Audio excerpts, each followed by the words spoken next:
Bab 106, menjadi contoh buruk.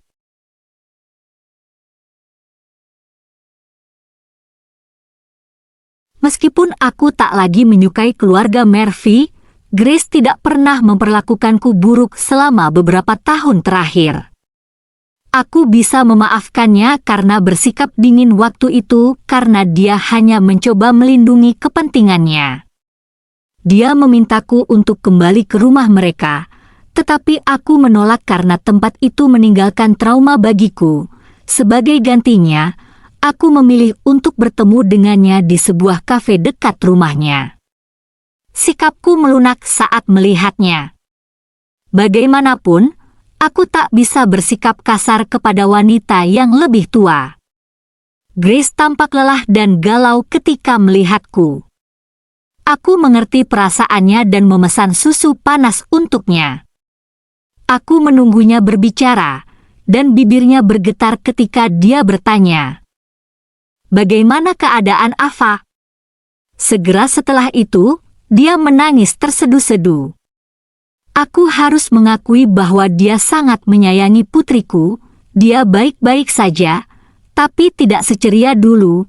Aku berkata datar tanpa sengaja. Aku melihat ekspresinya yang sedih dan menambahkan, "Kau bisa mengunjunginya kapan saja." Kata-kataku mendorong Grace, dan dia memegang tanganku. "Bisakah kau mempertimbangkan kembali perceraian ini?" Aku ingin menarik tanganku, tapi kutahan. Entah bagaimana aku merasa tak nyaman dengan kebaikan atau kontak fisik dari keluarga Murphy. Setelah berpikir sejenak, aku bertanya, "Menurutmu bagaimana? Jika kau berada di posisiku, bisakah kau berbagi suami dengan wanita lain?" Dia meringis dan perlahan melepaskan tanganku. Itu sudah terjadi padaku, dan aku bahkan membesarkan anak perempuan jalang itu. Aku terkejut mendengar itu. Meskipun aku telah menikah dengan Matthew selama bertahun-tahun, aku tahu sedikit tentang keluarganya. Oleh karena itu, aku penasaran ketika Henry menyebutkan bahwa Matthew dan Melanie bukanlah saudara kandung. Ya, Henry dulu seperti Matthew saat muda. "Suamiku bahkan membawa wanita itu ke dalam rumah," kata Grace dengan gigi terkatup, "di rumah." Aku tidak mengerti maksudnya. Dia adalah sepupu jauh Henry. Wanita jalang tak tahu malu itu mengaku sedang mencari pekerjaan di kota dan ingin tinggal di rumah kami sebentar. Waktu itu, aku dan Henry baru saja menikah. Grace terlihat sangat tertekan. "Kau ingat rumah tua itu, kan? Mereka berhubungan di belakangku, tapi saat itu aku sudah hamil. Waktu itu, perceraian adalah skandal. Aku tak bisa meninggalkan Henry setelah baru menikah, kan?" Mataku membelalak terkejut saat Grace berbicara dengan penuh dendam. Aku setuju bahwa Henry telah memberi contoh yang buruk. Aku mencoba bertahan dengan wanita jalang itu sampai Matthew berusia 2 tahun. Saat itu, dia juga hamil dan mengancam akan memberitahu orang lain jika kami mengusirnya. Aku tak bisa berbuat apa-apa. Lagi pula, Matthew masih kecil, dan aku tak punya pekerjaan untuk mendukungnya.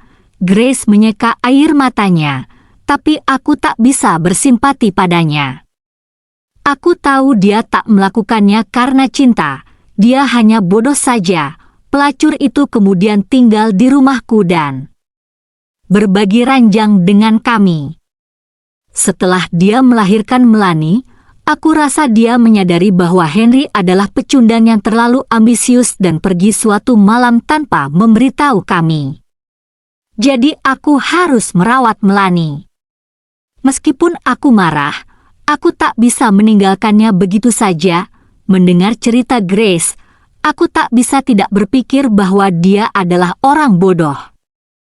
Tak heran dia tak pernah dekat dengan Melanie dan selalu mengomelinya. Aku tahu Grace sangat marah, tetapi dia memilih untuk menahan semuanya. "Bukankah suamimu bilang Melanie dan Matthew tidak sedarah?" Tanyaku, Melanie sering sakit saat kecil. Kami baru tahu dia bukan anak Henry setelah transfusi darah, Grace berkata dengan gigi terkatup. Aku tertawa sinis saat melihat ironi itu. Setelah jeda, Grace menambahkan, aku rasa memang benar, buah jatuh tak jauh dari pohonnya. Aku tak pernah menyangka Melanie akan berakhir menghancurkan keluarga ini. Pantas saja Henry masuk penjara. Grace berhenti bicara dan melirikku. Seolah-olah dia telah mengatakan sesuatu yang seharusnya tidak dia katakan. Kemudian, dia menghela napas, berkata, apa yang Matthew lakukan sangat tidak termaafkan. Namun, semuanya akan berakhir jika kau melanjutkan perceraian ini. Tolong bertahanlah demi aku. Apapun itu, kau masih punya Ava yang harus dipertimbangkan. Aku mohon. Tiba-tiba, Grace menjadi gelisah dan melemparkan dirinya ke arahku. Aku berteriak ketika dia mencengkeram lenganku.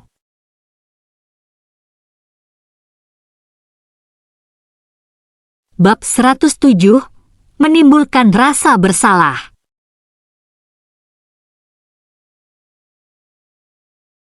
Tindakan mendadak Grace mengejutkanku dan juga para pelanggan lainnya melihat kami dengan rasa bingung. Aku mencoba melepaskan tangannya dariku, tetapi dia tidak mau melepaskannya. Chloe, kau harus berjanji padaku, oke? Aku merasa kesal dan menegakkan tubuhku, sambil berkata, maaf, tapi aku bukan dirimu. Aku tidak bisa menerima perilaku busuk Matthew, jadi pulanglah. Anakmu masih bisa menikahi orang lain. Lagi pula, bukankah Melanie sedang mengandung anaknya? Chloe, kau tidak boleh melakukan ini pada kami. Grace memegangku erat. Setelah bertahun-tahun ini, kau bisa pergi begitu saja. Kau bertindak tidak bertanggung jawab, aku mendengus, bertanya-tanya bagaimana aku yang dianggap tidak bertanggung jawab. Namun, yang Grace katakan berikutnya membuat rahangku ternganga, sudah cukup kau mengambil Ava. Bagaimana mungkin kau juga mengambil uang hasil jerih payah Matthew? Lebih parah lagi, kau membawanya ke pengadilan karena hal itu. Grace memandangku dengan penuh kebencian saat dia melanjutkan, kau tidak bisa mengambil semua uangnya. Tidak apa-apa jika kau ingin bercerai, dan kami bisa membiarkanmu menyimpan tempat lamamu. Apartemen itu milik Matthew. Dia berbicara seolah-olah aku adalah seseorang yang telah merampok kekayaan mereka, dan aku merasa ironis. Bagi mereka, tugasku adalah melayani keluarga. Aku harus mendanai dan bekerja untuk mereka tanpa syarat, termasuk melahirkan, membesarkan anak-anak, dan merawat semuanya. Mereka bahkan berharap aku akan mentolerir perselingkuhan Matthew dan mendukung selingkuhannya. Keluarga Murphy benar-benar keluarga yang rusak, berani sekali dia mencoba membuatku merasa bersalah. Beberapa pelanggan menggelengkan kepala mereka dengan tidak percaya setelah mendengar apa yang dia katakan. Aku tidak lagi merasa kasihan padanya dan berkata, jika itu yang kau pikirkan, simpan saja napasmu. Jawabanku sederhana, aku tidak akan berhenti sampai aku mendapatkan segalanya. Meskipun aset-aset itu atas nama kami, Ava tetaplah ahli waris sahnya. Belum lagi Matthew adalah orang yang berselingkuh. Aku tidak akan menerima omong kosong ini seperti yang kau lakukan. Aku bangkit untuk pergi dan melirik ke belakang ke arah Grace. Aku membayangkan hidupnya akan sulit di masa depan, jadi aku mengernyit dan berkata, jaga dirimu, Grace. Aku merasa lega saat pergi. Memang benar, keluarga Murphy sangat menjijikkan. Ketika mencari pasangan hidup, kupikir sangat penting untuk mempertimbangkan latar belakang keluarganya. Dalam perjalanan pulang, aku membeli banyak camilan untuk Ava. Sejak dia keluar dari rumah sakit, dia menjadi lebih manja dan tidak seceria dulu. Setiap kali dia melihatku, dia akan dengan gembira memelukku erat-erat. Aku merasa khawatir, jadi aku membawanya untuk pemeriksaan di rumah sakit lain. Dokter mengatakan bahwa dia baik-baik saja dan menyarankan bahwa mungkin dia belum pulih secara emosional dari insiden itu. Mengingat informasi itu, aku memikirkan bagaimana menghadirkan keceriaan di rumah kami yang besar. Kalau tidak, rumah ini akan terasa kosong hanya dengan aku dan Ava. Ava beberapa kali memandangku tetapi tidak berkata apa-apa. Aku tahu dia ingin bertanya di mana ayahnya, jadi aku memeluknya dan menciumnya beberapa kali sebelum berkata, "Apakah kau akan baik-baik saja jika hanya aku yang menemanimu?" Dia memandangku sejenak dan mengangguk. Kakek dan Bibi Mel jahat. Aku tidak mau pergi ke rumah mereka. Aku akan tinggal di sini dengan ibu di rumah besar ini. Aku merasa sedih pada saat itu. Jika hanya ada kesendirian di apartemen besar ini, aku tidak menginginkannya. 2 hari sebelum persidangan perceraian, aku menerima panggilan dari Hotel Empire yang memberitahuku untuk menandatangani kontrak pemenang. Aku tidak bisa tidur malam itu karena aku tidak pernah menyangka bisa mendapatkan kontrak yang sangat didambakan itu. Meskipun aku hanya akan menjadi pemasok mereka untuk jendela baja, kontrak 3 tahun itu adalah pencapaian besar. Aku bertanya-tanya apakah itu menandakan bahwa hidup baruku akhirnya dimulai dan apa yang akan terjadi pada Tanum Corporation.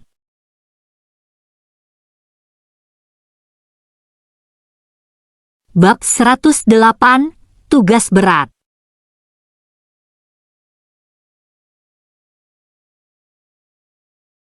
Aku pergi ke Hotel Empire keesokan harinya. Namun, aku tidak melihat Atlas, melainkan Nick yang menandatangani kontrak bersamaku.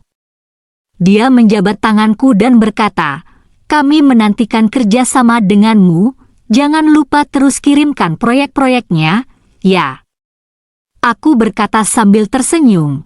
Dengan penandatanganan kontrak ini, aku secara resmi meluncurkan perusahaanku, Hartz Construction.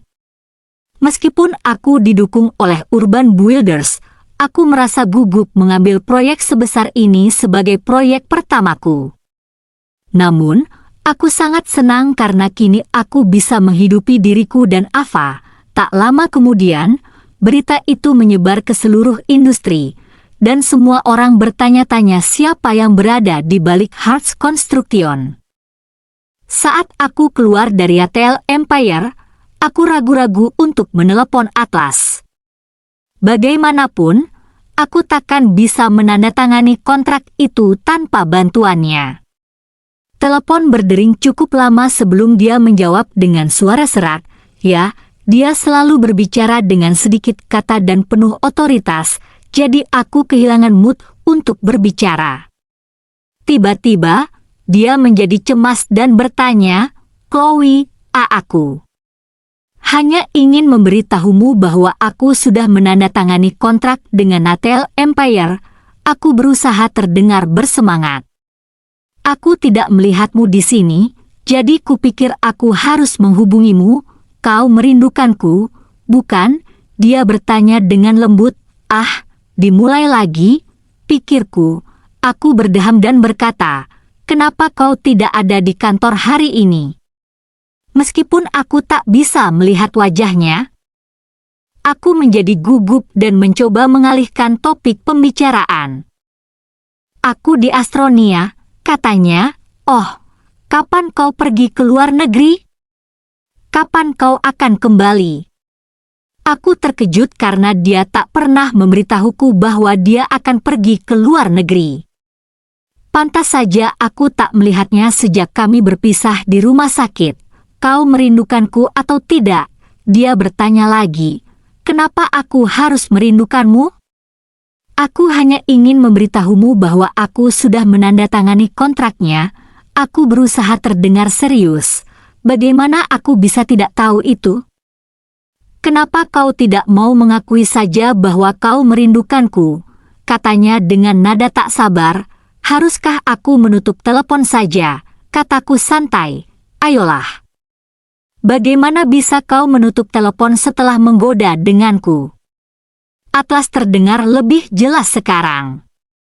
Apa yang kau bicarakan? Aku memutar mata. Kau membangunkanku dari tidurku, dan sekarang kau mau menutup telepon. Dia terdengar agak kesal. Akhirnya, aku menyadari bahwa itu sudah larut malam di tempatnya.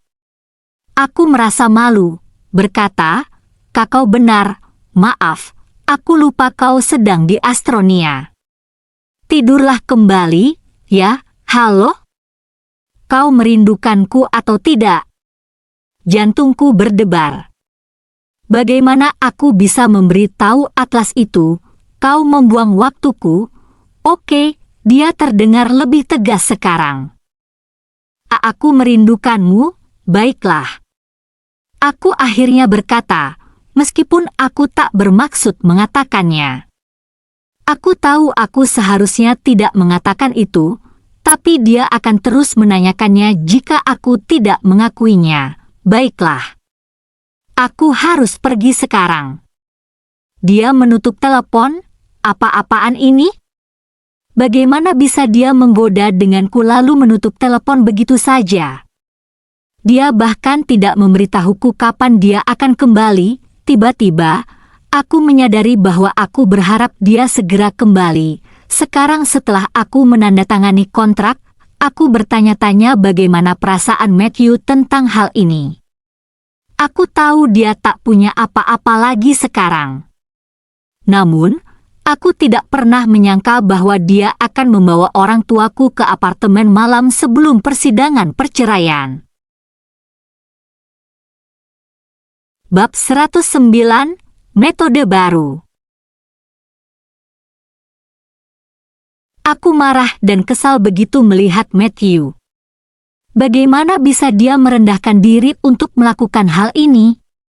Dia tersenyum dan berkata, "Sayang, aku tahu kau merindukan orang tuamu, jadi aku menjemput mereka ke apartemen baru kita." Dengan tidak tahu malunya, dia membawa orang tuaku masuk. Orang tuaku melihat-lihat rumah, berkata, "Tempatnya terlihat bagus. Kerja kerasmu akhirnya membuahkan hasil." Saat mereka masuk, Ava berseru, "Nenek! Kakak!" Dia ingin berlari ke arah mereka tetapi melihat Matthew. Setelah ragu sejenak, dia melompat ke pelukanku. Sementara itu, Matthew sibuk melayani kebutuhan orang tuaku dan bertindak seperti menantu yang baik. Dia bahkan tidak memberitahu mereka tentang apa yang terjadi di antara kami. "Sayang, aku belum sempat makan apapun di pesawat. Kenapa kau tidak menemaniku saat aku memasak sesuatu?" Matthew menggulung lengan bajunya dan menuju dapur. Aku menggertakkan gigi tetapi tidak berani memarahinya. Bagaimanapun, kondisi ayahku baru saja stabil, dan aku tidak bisa mengambil risiko membuatnya marah. Aku dengan enggan duduk sementara ibuku menatapku dari ujung kepala hingga ujung kaki, bertanya, "Chloe, kenapa kau bisa kurus sekali?" Sebelum aku bisa menjawab, Matthew menyahut dari dapur, mengawasi renovasi rumah sangat menguras tenaganya. "Bagus sekali kalian datang untuk menemaninya sekarang setelah pekerjaan selesai. Aku sangat marah, begitu juga Ivana ketika dia pulang dari kerja." Dia menarikku ke atas dan bertanya, "Apa-apaan ini? Bukankah sidang perceraian besok, Ivana? Dia akan melakukan apa saja untuk mendapatkan apa yang diinginkannya. Aku tidak percaya butuh waktu selama ini bagiku untuk menyadari betapa brengseknya dia." "Jadi, apa yang akan kau lakukan sekarang?" tanya Ivana. "Apakah kau hanya akan membiarkan dia melakukan apapun yang diinginkannya?" Aku menatapnya dengan putus asa, berkata, "Bisakah kau menghubungi Adrian dan meminta pendapatnya? Ayahku baru saja pulih dari stroke, jadi aku tidak bisa membuatnya marah. Ivana mengangguk. Baiklah, aku akan berbicara dengannya. Segera setelah itu, dia turun bersamaku dan mengobrol dengan orang tuaku sebelum pergi. Namun, Matthew berkata, aku akan mengantarnya. Dia mengikutinya, dan aku menatapnya dengan tinju terkepal. Setelah kami selesai makan malam, aku muak dengan sandiwara Matthew. Setelah membantu orang tuaku menetap di kamar tamu, Ava bersikeras untuk tidur bersama neneknya. Tak lama kemudian, Matthew kembali ke kamar utama seolah-olah itu hal yang paling wajar dilakukan. Aku tegang sepanjang waktu, khawatir ayahku akan melihat sandiwara kami. Malam itu, Ivana mengirim pesan bahwa Adrian telah mengajukan penundaan sidang pengadilan. Aku mematikan ponselku dengan putus asa. Tak heran Adrian memperingatkanku untuk tidak menunda-nunda perceraian. Gerakan tak terduga Matthew mengacaukan semua rencanaku. Aku pikir aku bisa menyelesaikan perceraian dan pergi ke Solaris untuk membahas proyek dengan Fred. Namun, itu tidak lagi menjadi pilihan. Aku takut sesuatu yang buruk akan terjadi jika aku pergi. Bab 110, ini baru awal. Saat aku melihat Matthew di kamar utama, aku mengambil piyama dari lemari pakaian untuk tidur di salah satu kamar tamu. Namun, Matthew menghentikanku dari pergi. Mau kemana, sayang? Bisiknya dengan nada kesal. Aku berkata dengan frustrasi, minggir, atau kau akan menyesal. Dia tersenyum. Kita sudah lama tidak berhubungan seks, kan? Ayo, aku yakin kau tidak ingin orang tuamu tahu apa yang sedang terjadi. Jangan lupa, ayahmu masih dalam masa pemulihan dari stroke. Kau gila. Aku mencoba menamparnya, tapi dia menangkap pergelangan tanganku dan mendekat, begitu garang. Aku suka itu. Aku mencoba menendang selangkangannya saat dia semakin mendekat, tapi dia memblokir kakiku dengan tangannya. Trik lama yang sama? Kau pikir aku akan terjebak lagi? Aku sangat marah. Apa yang kau inginkan? Jika kau berpikir bisa mengambil semuanya dan meninggalkanku, pikirkan lagi. Ayo, teriak. Aku ingin tahu apa yang akan dipikirkan ayahmu. Dia menyeringai sambil mencoba merabaku. Berhenti berpikir tentang pria lain, oke? Kau milikku. Aku menggertakkan gigi. Karena kau, aku kehilangan proyekku, dan ayahku masuk penjara. Namun kau masih berani mengambil semuanya untuk dirimu sendiri? Apakah seseorang mengajarimu itu? Apapun itu, kau milikku malam ini. Saat dia mencoba menciummu, aku merasa mual dan muntah di wajahnya. Bau muntahan itu begitu menjijikkan bahkan aku tidak bisa menahannya. Matthew segera melepaskanku dan berteriak, apa-apaan ini? Sambil mengelap wajahnya, aku berlari ke kamar mandi dan muntah lagi. Dia lalu berlari masuk dan menyalakan shower untuk membersihkan dirinya. Kau benar-benar gila. Aku mengelap mulutku. Ya, aku selalu merasa mual setiap kali melihatmu karena kau lebih buruk daripada sampah. Aku kemudian membuka pintu dan pergi. Aku tidak pernah bisa berbagi kamar dengan Matthew, apalagi berbagi tempat tidur. Aku terus memikirkan cara untuk membalikkan keadaan.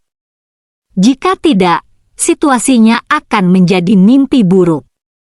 Brengsek itu bahkan berjalan telanjang tanpa peduli di hadapanku.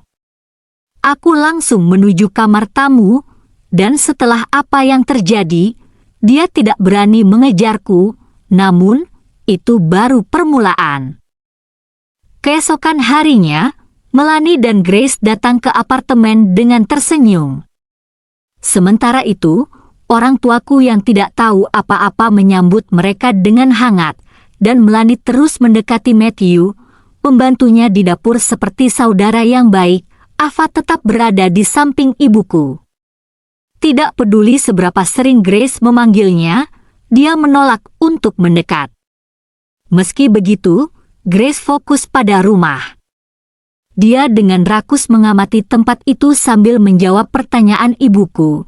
Ibuku merasa canggung ketika berkata, "Aku tidak menyangka mereka bisa membeli rumah sebagus ini hanya dalam beberapa tahun.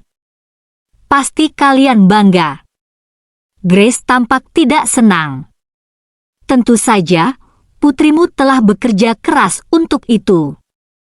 Ibuku merasakan ketidaknyamanan Grace dan mencoba mengubah topik. "Kenapa Henry tidak datang?" Semua orang terdiam. Dengan gugup, aku menatap Grace.